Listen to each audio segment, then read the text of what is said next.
I totally agree with you that getting a visa sponsored job in the UK was never easy before, and now it's even more tough after the government made the recent changes to the visa requirements, which states that your minimum salary should be £38,700, which is crazy. But guess what? I have a solution to this. And what if I tell you that you can actually self sponsor yourself in the UK? Will you believe me? Sounds crazy, right? But it's not. You can actually do it. And in today's video, we're gonna be discussing about the 3 ways of how you can actually self-sponsor yourself in the UK with not requiring anyone to sponsor you. And well, I'm not saying it's gonna be very straightforward. These ways are equally competitive of how you can get a visa sponsored job in the UK, but you can always try your luck. But before we start discussing all the 3 ways of how you can self-sponsor yourself, let me tell you that I come up with all such amazing information for you guys every week. So make sure that you hit the like button and subscribe to my channel. And I'm also really close to hitting 1000 subscribers. So if you're someone who is watching my video for the very first time and have not subscribed to my channel yet, what are you waiting for? Hit that subscribe button right now so that it will give me more motivation for me to create more such amazing content for you guys. So without wasting any more time, let's get started. So starting with the first one is a global talent visa. So before we start going into the details of it,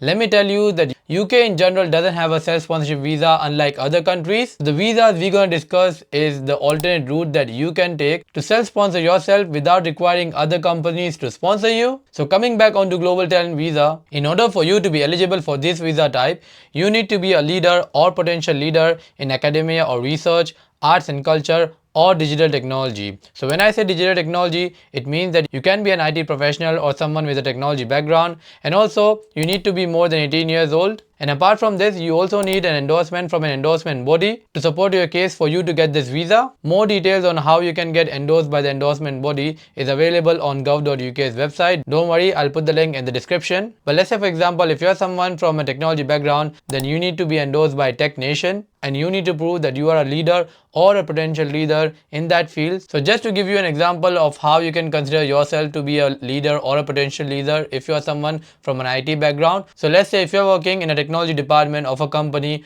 or working on an IT project, and if you think that if you're leading a team which is delivering a piece of software which is really critical for the company, and you believe yourself to be a key asset to the team, then you can always get an endorsement letter signed by a senior managing director or a senior manager stating that you are a leader in the team, and then you can use that endorsement letter as a reference when you apply to the endorsement body, which is Tech Nation. And after that, Tech Nation will review your endorsement letter, and based on that they will endorse you. And once you get endorsement from Tech Nation, then you can go ahead with your application of global talent visa on gov.uk's website, and upon the approval of Tech Nation, there are higher chances of you getting a global talent visa. But it is not straightforward like how I said. It was just to give you an example. You need more proof than just a letter from your manager to prove that you are a potential leader. You might need to show what work you did on that project, like a proof of concept. What was it? How did it impacted the company? What change did you bring to the team? How much money did you save for the company? And all the stuff like that. If you want me to make a video on that, then comment down below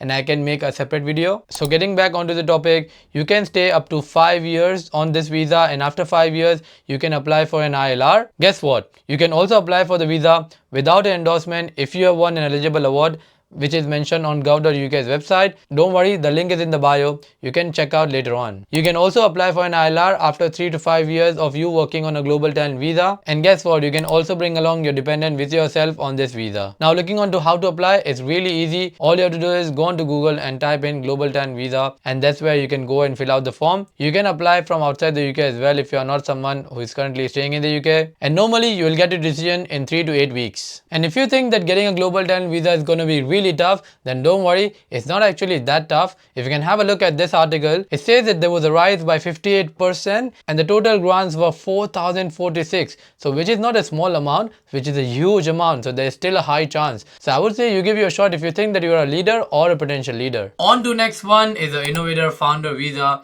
With this visa, you can stay in the UK for up to 3 years, and after that you can apply for indefinite leave to remain, which is an ILR, and if you want you can extend your visa as well. well. And guess what? You can bring your dependents along with you. And with this visa, you don't require anyone to sponsor you. You can sponsor yourself by applying for this visa. But the only catch here is, for you to apply for this visa, you need to have an innovative business idea for you to apply for this one. So when I say innovative, your business idea should be something which is not already exists in the UK market. So let's say, for example, if you want to start a food delivery business, then it's not considered as an innovative business idea because there's already food delivering app like Just Eat, Deliveroo, Uber Eats. So your idea should be something which doesn't exist at all in the UK market, and your idea should be viable, scalable, profitable and innovative. That's why in order for you to be eligible for this visa category is a bit tough, and your business idea will also need an endorsement by the endorsement body. Further details you can find out in gov.uk's website. Don't worry, I'll leave a link in the description. Also, as I said, that getting this visa is really tough. So if you have a look, until end of September 2023, only 520 visas were granted. So now you know how tough it is for you to get this visa. Also, if you have a look at the visa success rate, then you see the percentage is going down and down every year. So in 2019, it was 93.3%.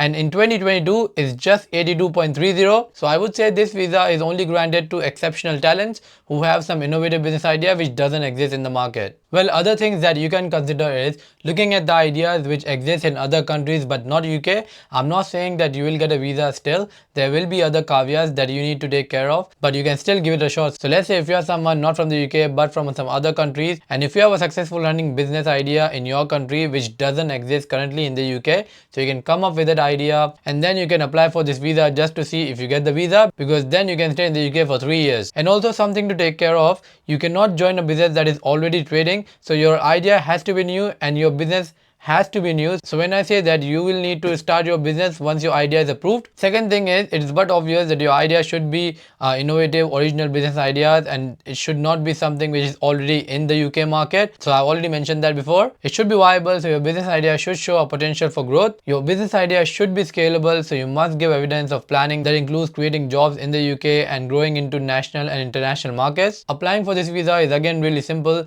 All you have to do is go on to Google and just type in Innovators Founders Visa, and then it will take you to gov.uk's website. That's where you can go and fill in the form. That's where you'll find all the details regarding this visa category. And just to let you know, even if you're not in the UK, you can still apply for this visa. The last one is the easiest one and the most favorite for students and also people who are already in the UK on some other visa, is getting a skilled worker visa in the UK and then staying here for 5 years to get your ILR and then eventually getting a British passport. So how you can do that? So for that, you need to set up your own business in the UK, and after you're done setting up your business, then you need to apply for a sponsor's license. Once you get a sponsor's license, then you need to issue a COS to your own self to sponsor yourself for the skilled worker visa. After you get your skilled worker visa, then you can also bring along your dependent with you. Well, the way I said, it sounds really straightforward, but it's not. You need to take care of multiple things when you are going through this route. First thing is, in order for you to get a sponsor's license, you need a resident to apply for you as a certificate of sponsorship as an authorizing officer for you to get the license.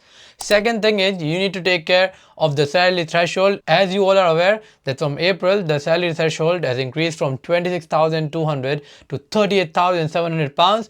So this is another thing that you need to take care of. And the third thing is, now you may know that there are various changes made by the UK government in the visa eligibility criteria. So let's say if you are a student studying on a course, then you cannot switch from your student visa to a skilled worker visa before the completion of the course date. So you can only do this once you are done with your studies. And also, taking this route is not that easy. You need to manage quite a lot of things. You need to manage funds. You need to have a proper contact who is ready to set up business in the UK. The third thing is, you need to have a proper idea for you to get a sponsorship license. So this one is a bit tricky one and it's not that straightforward. So that's it from this video. I know this video was very technical and it was very brief. I didn't go into much detail for all the visa categories, but if you want me to go into detail into any of the visa category, that drop down in the comment section and I can make a detailed video on that one. And you need to admit the fact that if you are taking a self-sponsoring route, then it's not gonna be easy. It's gonna be even a bit trickier because you are not getting sponsored by any company. So you need to understand that, but you can always try your shot, because looking at the data,